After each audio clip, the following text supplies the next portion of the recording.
Yes or no? Comment and tell me if you think Juliet Holness should resign. Yes or no, more people? Comment and tell me if you think Juliet Holness should resign. Alright, that is the question that is being posted. Everybody work together, get this video to 500 likes and share the video. Subscribe to the channel, everybody. We promise you a jam-packed segment, a hot segment in another one here. Stay tuned. Listen to this. Honorable Juliet Holness trying to avoid tabling the document, and when confronted, she gets all up in her feelings, folks. She gets all up in her feelings. She's fidgeting with paper.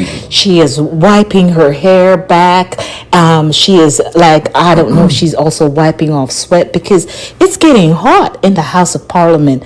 Because why can't the people of Jamaica and the people across the world that's interested in the politics of Jamaica, why can't we all know what's in those documents? Are they the, 6 currently being investigated for illicit enrichment? What's with the, song and dance, the ping pong ball? And finally, she did say that, you know what?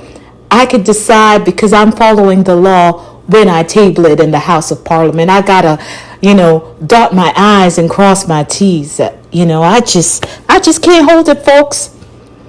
And she says that she cannot cherry pick with the law. She cannot cherry pick which law to follow and which one not to follow. Well, I'm hoping that she is following all the laws, folks.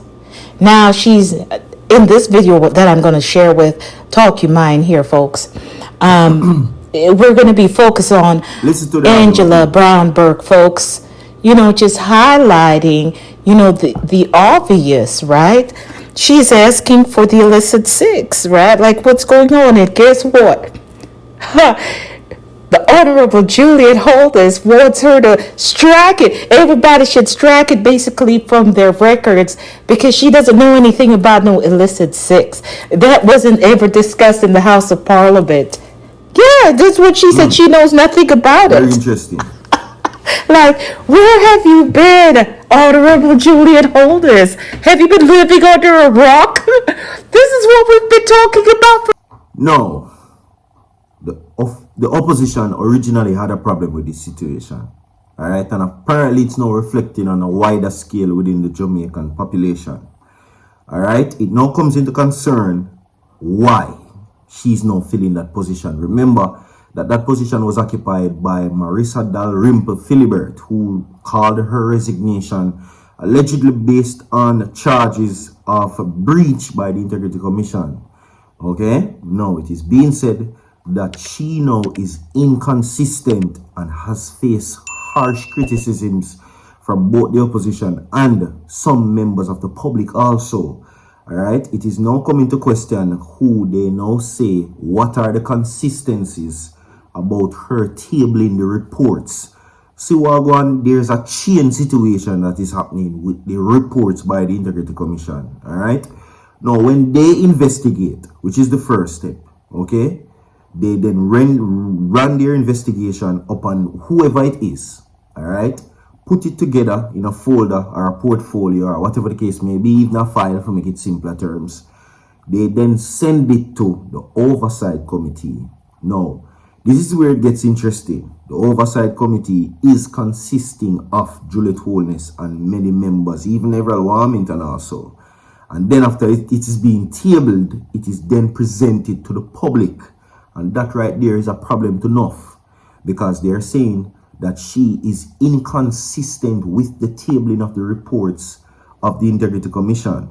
Some would I even say and form the allegation, and I use the word allegation, that she's basically withholding information from the public. Now, the opposition said that the head of parliament cannot be the spouse of the head of government, which is the wife. They are having a problem with that. So the People's National Party are now calling for her resignation with immediate effect. You understand? Because they are now calling the situation a conflict of interest. That's what they're saying. Okay? Now, as it relates to that, they are also saying that it is not because of her performance, because she's qualified, maybe even overqualified too. But at the end of the day, the position that she occupies is a cause for concern and about the type of credibility that she has. And that is the problem, right? So, seeing now, together with that situation and now the $800 million court case that she's facing with the apartment complex, and of course the defendant Ashley, it is now not making her public perception any better.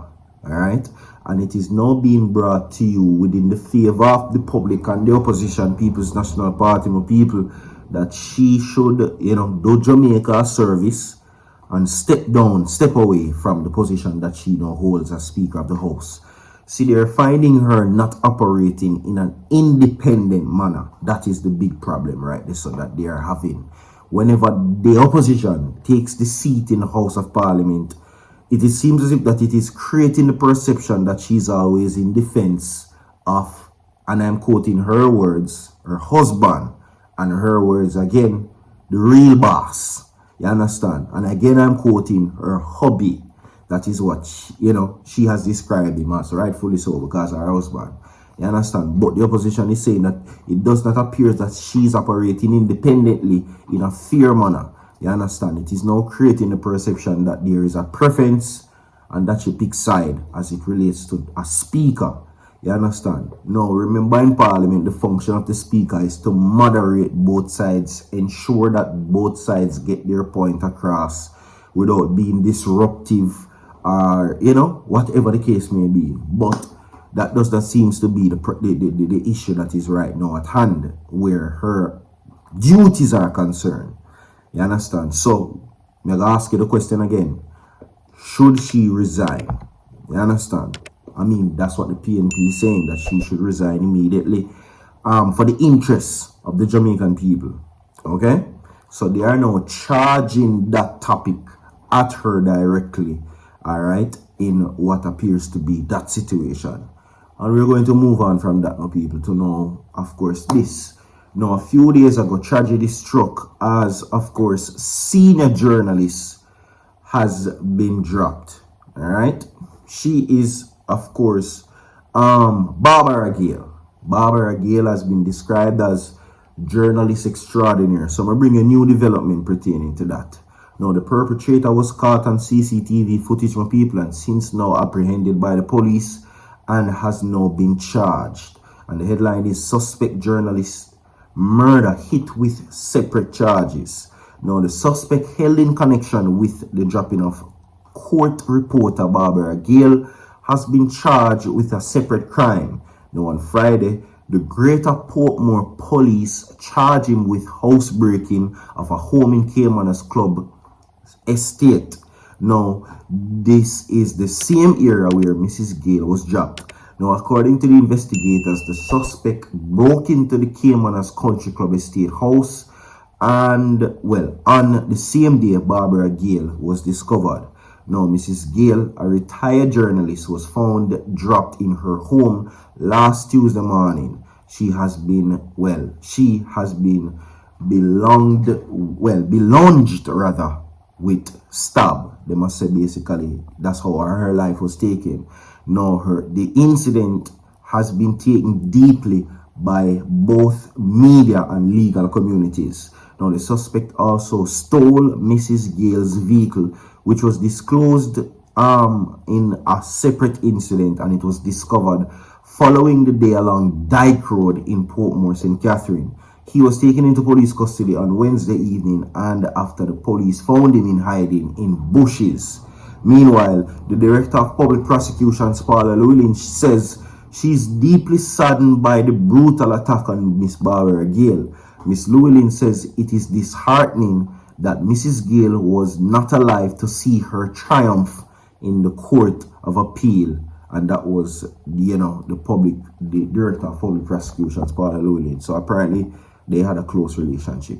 Now, we're going to move from that to know this, okay? Anyway, it is now brought to my attention via interview that some very concerning situations were basically uttered from the mouth of Vybz Kartel, okay? Now, in an interview to The Fix, Vybz Kartel disclosed that after his victory within the Court of Appeal in Jamaica, after he was basically faced with a retrial and won the trial on technicality, my people, the judges, Justice Marva McDonald Bishop and the other judges presented the option for him to sue the government. Can you imagine? Now he now says that he will not take legal action against them because ultimately at the end of the day it is a win-win situation for him. But it is interesting to know that legal actions in the form of a civil case could have been taken. Very interesting. Drop a like on the video, my people. Share the video. We have more to come down. Gonna way. So forward.